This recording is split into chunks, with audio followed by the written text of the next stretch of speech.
আমরা তো একটা নায়িকা অডিশন লইতেছি, তা আপনি প্রাথমিকভাবে সিলেকশন হয়েছেন, আপনার আমরা একটু ডাকতাছি বাতচিত করার লিগা।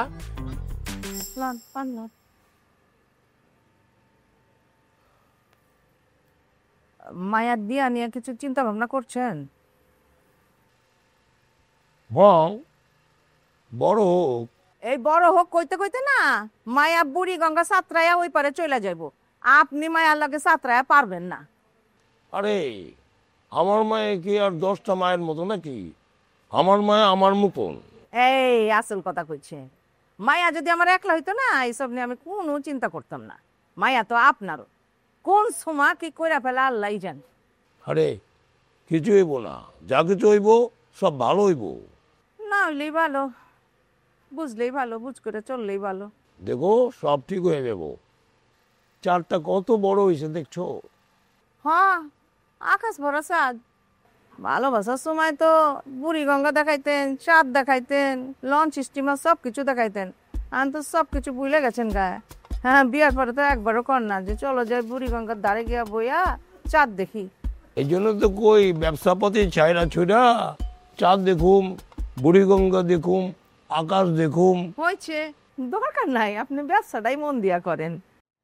তুমি আমার মনে ব্যান্ড বাজা বারাত হইয়া ঢুকা লুটেরা হইয়া আমার দিল্লিয়া চলে গেছো। এখন রকিয়ার রানী কাহিনী নাম, এখন হইব রকিয়ার রূপানী প্রেম কাহিনী।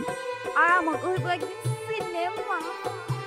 এই যে নায়িকা হচ্ছে আর তোমার চিরজন্মের মতো আমি ঘুচাই দিব। লেখাপড়া বাদ দিয়া তুমি এইটা মোবাইল নিয়ে আছো না? মোবাইল ধরে যদি আমি না ভাঙছি। মোবাইল টাচ করবো না কয়ে দিলাম আম্মা। ওই ছেড়ি, তুই আমার লগে নাটক সিনেমা খেলোস না? মেজাজ মুজাজ কিন্তু খারাপ হয়ে যাইতেছে। দোষ আমারই, তোর পেটে লইয়া আমি নাটক সিনেমা দেখছি। ওই পোকা আমার পেট থেকে তোর মাথার মধ্যে ঢুকছে। কালকে থেকে তুই সংসারের সমস্ত কাজ আমার লগে শিখবি।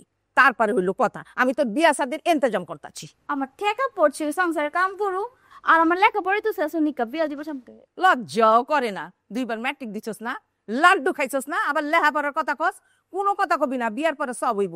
স্বপ্ন পূরণ হইব বিয়ার পরে, বিয়ার আগে কোনো কিছু না। এখন খাইতে আইবি, মোবাইল রাখ, নাই কানের নিচে বন চটকানা দিব কইলাম।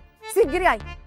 ফাজিল মায়া। কি বুঝছি তুমিও ফেল করছিলা, এর লিগাই তো আব্বারে পাইছো। না না না, ধরে তোমার আব্বার লাগে বিয়া দিয়া দিচ্ছে, ঘর জামাই রাখছো।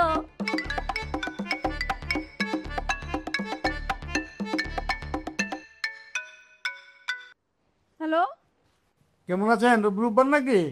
হ কইতাছি। এই ইউকে প্রোডাকশন আছে না, ইউকে প্রোডাকশনের চিফ অ্যাসিস্ট্যান্ট ডিরেক্টর বাবলা। আমার স্যারের নাম হচ্ছে গিয়া সুমন খান।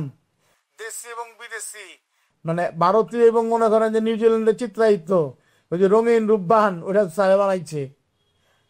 ওইছে কি আমরা তো একটা নায়িকা অডিশন লইতেছি, তা আপনি প্রাথমিকভাবে সিলেকশন হয়েছেন, আপনার আমরা একটু ডাকতাছি বাতচিত করার লিগা, মানে আপনি কিভাবে কি করবেন না করবেন আশ্রয় বিষয় জানার লেগে আর কি। কি খবর লাগছে? আমি নায়িকার পাঠ অডিশন দেব? আপনি হচ্ছে আপনার যে ফেসবুক আর টিকটক থেকে আমরা আপনার দেখছি, ওইখান থেকে আপনার নাম্বারটা হলে আপনার ফোন দিচ্ছি আর কি। আপনার আপন তাহলে আপনার একটা অ্যাড্রেস পাঠিয়ে দিচ্ছি, এই অ্যাড্রেসে পড়বেন। আমাকে ডিরেক্টর সব থাকবো, আর সামনে নাচা গানা ডাইলেন, তারপর ফাইনাল হয়ে যাবো নায়িকা চরিত্র। আচ্ছা আচ্ছা, ডাইরেক্টর কে থার নায়িকা কে? আরে এখন তার নাম কইতেছিলাম, সুমন খান। সুমন খান, আরে ওই যে রুবেল বারেল ইয়াং ফু যে সিনেমাটা বানাইছিল, হ্যাঁ ওই ইয়াং ফু ডিরেক্টর সুমন খান। ও আচ্ছা আচ্ছা, ওই যে ওই সিনেমাটা বানাইছে না, ওই যে আমার মনে তোমার বাসা। আমি দেখছি তো বিখ্যাত সিনেমাটা। এই তো দেখছেন, তোমার বাসা আমার বাসা ঠিকই উজ্জ্বলাইছেন। ওই ওই সিনেমার ডিরেক্টর। তোমার বাসায় আমার কি কাম, বারান্দায় আছে ওল কচুর গাছ। বলেন তাহলে। হ্যাঁ আচ্ছা, কখন কখন আইতে হইব, কোন জায়গায় আইতে হইব? ক্লাবে, আপনার কাছে ক্লাবটা আছে এনে, মনে করেন মঙ্গলবার বুধবার আমরা আহি, তাহলে সামনের মঙ্গলবার আয়া পড়েন। আচ্ছা ঠিক আছে, থ্যাংক ইউ। ঠিক আছে আপা, ওকে ঠিক আছে। তা সামনের মঙ্গলবার 4টা বাজে, ওকে আচ্ছা ঠিক আছে, ডান। ওকে।